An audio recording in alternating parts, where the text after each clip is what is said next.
Bonsoir, bienvenue dans le journal de TV78. Nous sommes le jeudi 5 mai, voici les titres. Près de 400 sportifs réunis au Vélodrome National. Ce jeudi, un tournoi international de para-tennis de table a été lancé jusqu'à dimanche. C'est la deuxième édition de cet événement en quelques mois, 50 ans en Yvelines. Cette actualité, le reste des informations du jour dans le département au début de cette édition. Il ouvrira ses portes en septembre prochain à Maurepas. Le nouveau centre aqualudique Castalia sera installé en lieu et place de l'ancienne piscine de la ville. Le site est à la recherche de ses salariés, 10 postes à pourvoir. Un job dating se tient mardi prochain sur place, les détails à suivre. Et puis la 18e édition de la nuit européenne des musées se déroulera le 14 mai. TV78 prend de l'avance pour vous donner le programme dans les Yvelines, notamment au musée départemental Maurice Denis qui proposera une expérience sonore et participative. On en parle avec notre invité Pierre-Marie Vautier. Le début de ce journal donc avec l'essentiel des informations à retenir de cette journée du jeudi 5 mai dans les Yvelines. Le détail et le résumé avec Mathilde Franco. Dans l'actualité de ce jeudi 5 mai, des élus du plateau de Saclay ont envoyé une lettre au Premier ministre. Ils craignent que la future ligne 18 du métro Grand Paris, qui devrait relier Versailles à Orly, menace les terres agricoles. Un grand gala de charité au profit de l'Ukraine est organisé ce dimanche 8 mai au château Barthélemy, dans la ville de Paray-Douaville, située au sud des Yvelines. Au programme, un concert de musique ainsi qu'un buffet avec des plats traditionnels d'Ukraine. Les fonds récoltés seront reversés à des associations pour envoyer du matériel médical aux Ukrainiens. Et de mardi à mercredi, la tension est montée entre des policiers et des jeunes dans le quartier du Val-Forêt à Mantes-la-Jolie. Plusieurs incendies ont été déclarés entre 1h et 4h du matin. À l'origine, l'interpellation d'un homme de 19 ans qui était activement recherché par la police. En prenant la fuite, il s'est réfugié à l'insu d'une famille qui fêtait l'Aïd. Lors de l'intervention, les agents ont utilisé du gaz lacrymogène. La scène a été filmée et fait polémique. La mairie a mobilisé des médiateurs pour apaiser la situation. Des agents forestiers victimes d'agressions et d'actes d'incivilité. Certains promeneurs en colère à cause des opérations de coupe d'arbres s'en prennent aux employés de l'Office national des forêts. Dégradation de matériel, menaces, insultes. Selon une enquête réalisée par l'ONF en Île-de-France, 88% des agents déclarent avoir été victimes ou témoins d'une altercation. On termine avec un peu de sport. Un tournoi international de tennis de table handisport a débuté ce jeudi 5 mai au Vélodrome National. Nous, depuis le retour des Jeux, ils ont coupé un petit peu et depuis janvier, on est à un stage par mois pour le groupe France, donc il y a 18 sportifs à peu près. Et donc là, le dernier stage, c'était il y a 2 semaines, donc on a peaufiné les derniers réglages pour venir ici, qui est l'une des étapes importantes pour la qualification au championnat du monde qui sera en novembre. Le tournoi se poursuit jusqu'au 8 mai en présence de 380 pongistes de l'élite internationale et de plusieurs médaillés paralympiques de Tokyo. Et nous reviendrons plus longuement sur cet événement au Vélodrome National lors de notre prochain 7-8 Sport, lundi prochain sur TV78.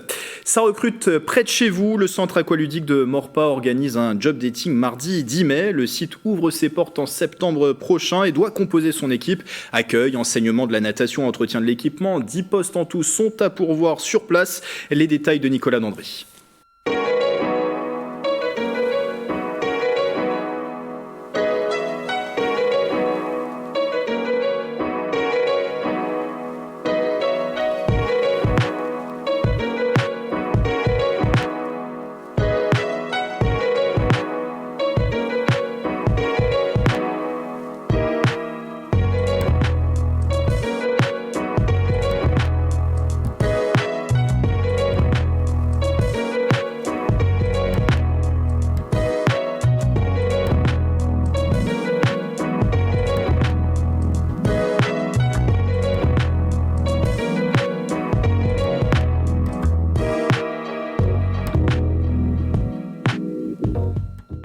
Rendez-vous donc le 10 mai de 17h à 20h à l'espace Albert Camus de Maurepas. Ce job dating est ouvert à tous.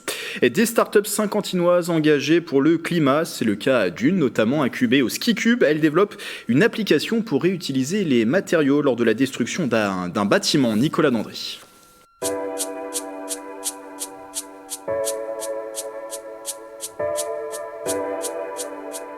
Je m'appelle Marie-Pierre Siminelli, je suis responsable d'agence bâtiment durable chez Citae. Citae, c'est un peu moins de 60 personnes qui, tous les jours, cherchent à réduire l'empreinte environnementale du bâtiment.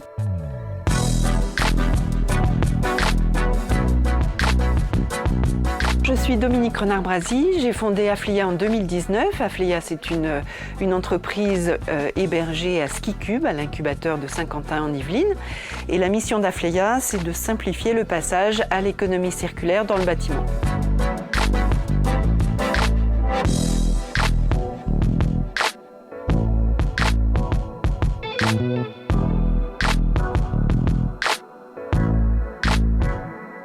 La rencontre avec Aflia, c'est un réseau commun entre notre direction et Dominique Brasy. Le partenariat s'est fait assez simplement par la proximité, puisque BTP Consultant, Citae et BTP Diagnostic sont situés à Saint-Quentin, comme Aflia. On a eu un besoin qui est de développer un outil pour nous faciliter la vie dans notre travail du quotidien, dans la réalisation de diagnostics.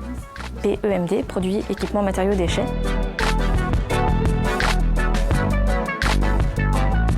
Citae est l'utilisateur d'Akibo, l'assistant digital du diagnostic. Le diagnostiqueur va sur un chantier qui a pour but d'être déconstruit en partie ou en totalité et va pouvoir quantifier la matière sortante. Aquibo, c'est un outil digital qui permet de construire facilement les scénarios de valorisation des déchets sur des chantiers de démolition et de déconstruction. Une fois les données collectées, il y a un travail de compilation de la donnée et d'analyse, de retranscription de cette donnée-là et de définition des potentiels de valorisation pour chaque matière.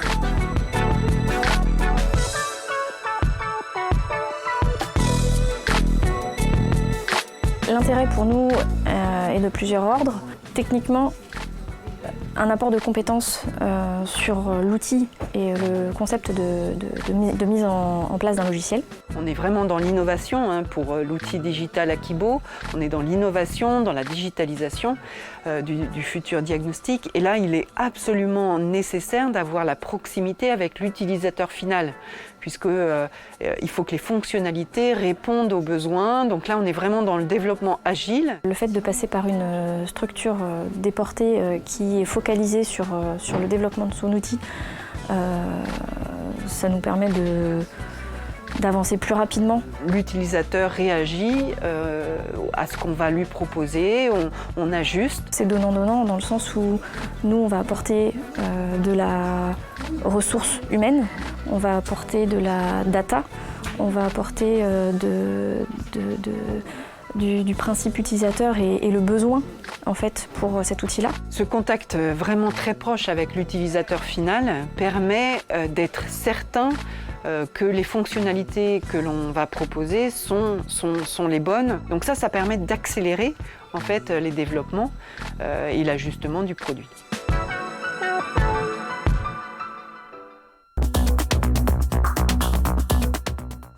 Les Golden Blocks débarquent dans les Yvelines. La 8e édition fait étape ce samedi à Guyancourt. Ce dispositif lancé par le double champion du monde d'athlétisme Ladji Doucouré vise à rendre le sport plus accessible. Pour ce battle de sprint, une piste sera implantée place du marché, rue Jean Maillet, de 14h30 à 18h. Les explications du maire de Guyancourt, interrogé par Justine Brasier.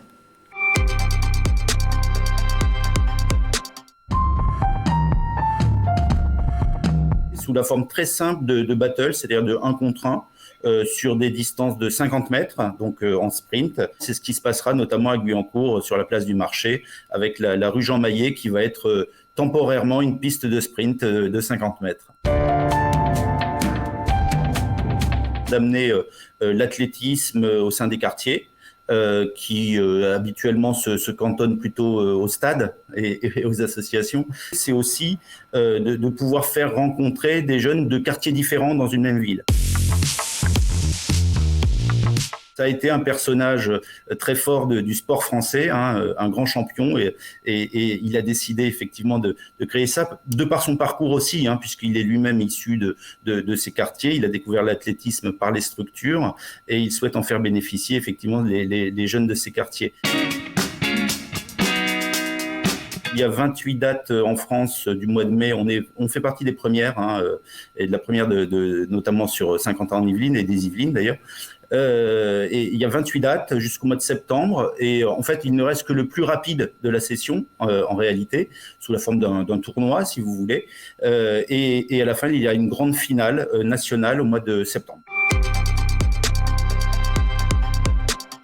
Et d'autres animations seront aussi proposées à Guyancourt. 5 autres dates seront à venir également à Saint-Quentin en Yvelines jusqu'au 10 septembre à La Verrière, Trappes, Élancourt, Les Clés-sous-Bois et Coignières.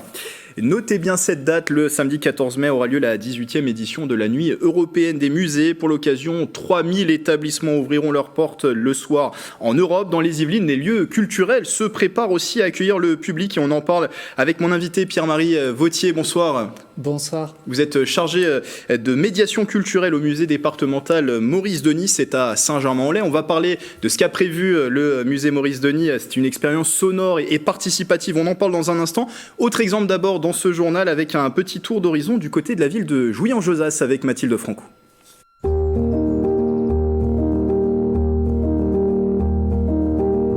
La Nuit des musées permet aux visiteurs de découvrir ou redécouvrir leurs lieux culturels préférés dans une ambiance nocturne et dans les Yvelines, les idées ne manquent pas. Pour cette 18e édition de la Nuit des musées, nous avons choisi de dédier une animation au jeune public.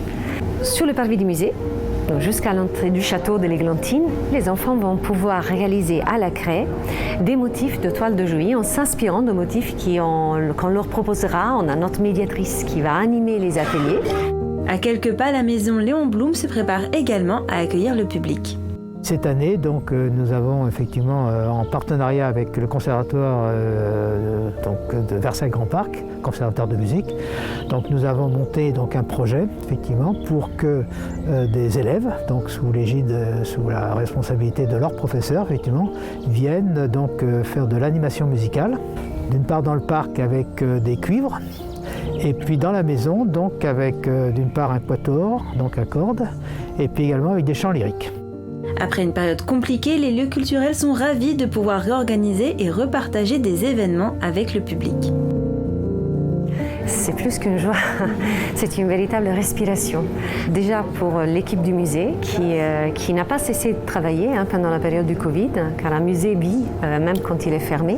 C'est une joie et un plaisir que nous redécouvrons en quelque sorte et nous essayons effectivement de, je ne veux pas dire de reconquérir parce qu'on n'a jamais perdu de public, sauf que c'est celui-ci qui a été privé de cet échange. Donc c'est un renouveau, donc une renaissance effectivement, je dirais, de la culture à Jouy.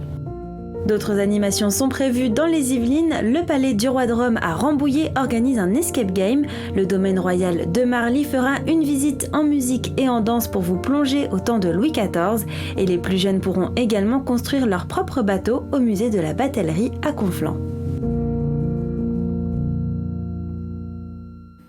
Et on clôturera tout à l'heure le journal avec d'autres idées dans les Yvelines. Mais direction à présent Saint-Germain-en-Laye où je vous le disais, le musée Maurice Denis, musée départemental, proposera lui Écouter au musée. C'est une expérience immersive, sonore et participative. On en parle avec Pierre-Marie Vautier qui est mon invité chargé de médiation culturelle sur place. Déjà, on entendait dans le reportage, il y a aussi une certaine impatience pour vous d'accueillir le public pour cet événement de la Nuit des musées ? Alors oui, pour nous, c'est un événement extrêmement attendu pour n'importe quel musée. Avec les journées du patrimoine, ce sont vraiment les 2 dates annuelles qui sont repérées par tous nos visiteurs. Donc oui. Puis surtout que c'est un événement qui est vraiment une réinvention à chaque fois. C'est ça, c'est tout l'objectif, on va dire, de la Nuit des musées, c'est de découvrir un musée d'une autre façon. Voilà. La nuit, c'est un moment où on voit différemment. Et du coup, c'est une occasion d'essayer de voir le musée sans doute moins sous un regard intellectuel, peut-être moins sous le regard des savoirs, mais davantage avec une approche émotionnelle, une approche sensitive ou ludique. Voilà, voir la nuit, c'est voir autrement et du coup, c'est découvrir un musée autrement. Donc on pourra voir la nuit ce musée Maurice Denis qui a rouvert il y a quelques mois après 3 ans de fermeture. Pour les téléspectateurs qui ne connaissent pas encore ce lieu, comment vous pourriez le présenter ? Alors ce musée, c'est une petite bulle de bien-être. C'est un musée qui est déjà dans un ancien hôpital du XVIIe siècle. Donc c'est un bâtiment extrêmement beau au milieu d'un jardin qui est tout aussi beau. Et au milieu de cette petite bulle de verdure, on trouve essentiellement des peintures, mais également d'autres arts décoratifs qui sont en grande partie liés à Maurice Denis, qui a habité dans ce bâtiment, et au peintre Nabi. Donc ce sont des peintres qui se situent entre le 19e siècle et le 20e siècle. On est juste après les impressionnistes, dans une grande période qu'on appelle l'art symboliste. Et ce sont des peintres qui ont voulu remettre de l'âme, remettre du sensible dans la peinture. Et voilà, c'est vraiment un musée qui est tourné vers le bien-être, parce que voilà, c'est une peinture extrêmement douce, extrêmement belle, extrêmement calme.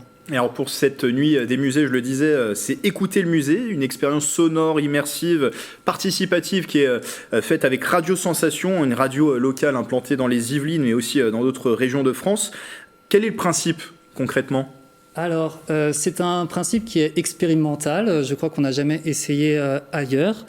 Les visiteurs seront invités à déambuler dans le musée normalement, mais toutes ces salles seront d'abord immergées dans de la musique de l'artiste Orose. Donc c'est un jeune musicien qui sort son premier album. Il s'agit de techno mélodique, donc une techno douce. Mais surtout, il y aura un studio d'enregistrement éphémère installé dans la chapelle du musée, et les visiteurs, s'ils le souhaitent, pourront aller se faire interviewer sur une question qu'ils auront choisie à l'avance et sur des questions extrêmement personnelles, sur leur rapport à l'art, sur les émotions qui ont été suscité par le contact aux œuvres, à l'exposition, et des extraits de ces interviews seront mixés en direct et diffusés dans les salles d'exposition, de telle manière à ce que n'importe quel visiteur soit à la fois plongé dans cette musique douce de Orose et en même temps soit interpellé par le ressenti d'un autre visiteur, de manière à ce que sa visite soit enrichie par l'expérience de visite des autres visiteurs.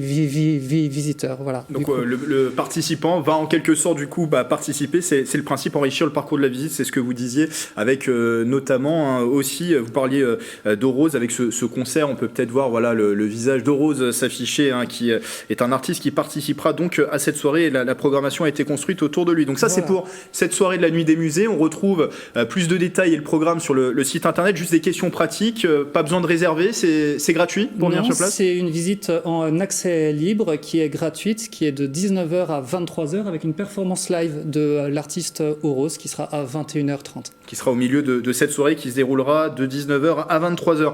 On va terminer sur les autres temps forts, il y en aura d'autres puisque le musée Maurice Denis va jouer en quelque sorte des prolongations jusqu'au mois de juin, c'est ça ? Oui, c'est tout nouveau. L'exposition est prolongée jusqu'au 19 juin et avant cela, on a deux grandes dates. On a le 26 mai qui sera une journée pour les dessinateurs, une journée croquis au musée pour les peintres, pour les dessinateurs. C'est gratuit pour ceux qui dessinent. Et enfin, tout le mois de juin sera consacré au jardin. C'est la deuxième édition pour nous de ce qu'on a baptisé Juin au jardin, avec comme temps d'orgue une journée de reconstitution historique le dimanche 19 juin avec la Compagnie de l'Histoire et des Arts, qui sont une compagnie de bénévoles absolument passionnés par le costume historique et par la reconstitution des arts de vivre. Et du coup, on pourra déjeuner sur l'herbe comme dans un tableau impressionniste de Manet, de Monet ou de Seurat. Et je le disais, on retrouve bien sûr toutes les informations sur le site internet du musée départemental Maurice Denis. Et donc cette date à retenir, le 14 mai, la nuit des musées, avec au musée Maurice Denis, Écoutez le musée, qui est une expérience immersive, sonore et participative réalisée avec Radio Sensation. Merci Pierre-Marie Vautier d'être venu en parler en plateau. Je vous remercie. Je rappelle que vous êtes chargé de médiation culturelle pour ce musée départemental Maurice Denis. On referme justement cette édition en continuant de parler de cette nuit au musée avec une sélection aussi réalisée par Mathilde Franco. Regardez.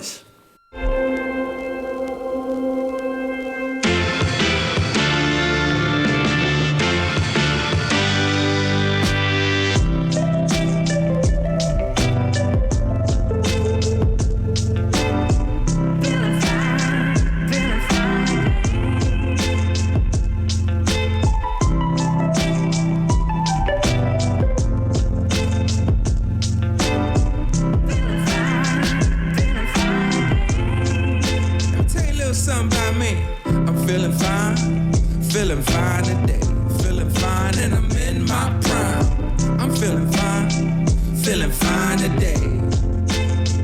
Come on, I'm feeling fine today, feeling fine and I'm in my prime. Feeling fine today, I'm feeling fine.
Voilà, vous savez tout ou presque sur cette nuit des musées 2022 dans les Yvelines. C'est la fin de ce journal. Merci de votre fidélité. Dans un instant, vous retrouverez une autre édition de ce journal qui sera diffusée en replay. Je voulais vous parler demain. Je vous donne rendez-vous à demain, plutôt avec l'émission 7-8 Week-end. L'émission 7-8 Week-end, c'est une émission avec de l'actualité, des idées de sortie pour bien terminer la semaine dans les Yvelines. Belle soirée sur TV78.